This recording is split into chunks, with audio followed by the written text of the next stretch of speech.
आप सभी का स्वागत करते हैं भोजपुरी इंटरटेनमेंट के यूट्यूब चैनल पर।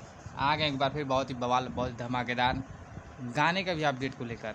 जो गाना है भोजपुरी के बहुत ही बेहतरीन, बहुत ही लाजवाब सिंगर प्रमोद प्रेमी यादव जी का बहुत ही बेहतरीन, बहुत ही लाजवाब भक्ति गाने को भी आज सुबह रिलीज़ किया गया है।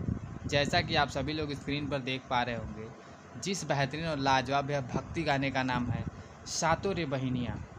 बात की जाए भैया इस गाने की, तो इस गाने को गाया है प्रमोद प्रेमी यादव जी ने।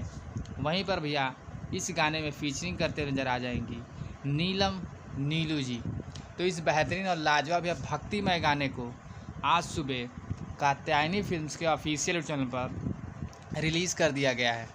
तो जो भाई ने अभी तक प्रमोद प्रेमी यादव जी के इस बेहतरीन और लाजवाब भक्तिमय गाने को भैया अभी तक नहीं देखा सुना है, तो वो जाएं कात्यायनी फिल्म्स के ऑफिशियल चैनल पर जाकर इस बेहतरीन और लाजवाब भक्तिमय गाने को भी ढेर सारा प्यार आशीर्वाद दें। गाना बहुत ही बेहतरीन और बहुत ही लाजवाब होने वाला है। तो ऐसे ही भैया भोजपुरी से जुड़ी हुई ताज़ा तरीन खबरों को पाने के लिए भोजपुरी इंटरटेनमेंट चैनल को सब्सक्राइब करना बिल्कुल ना भूलें और बेल आइकन को ज़रूर दबाएं, ताकि हमारे चैनल पर जो भी वीडियो अपलोड हो उसका नोटिफिकेशन सबसे पहले आप तक पहुँचे। तो फिर मिलेंगे हम ऐसे ही बवाल और धमाकेदार अपडेट को लेकर।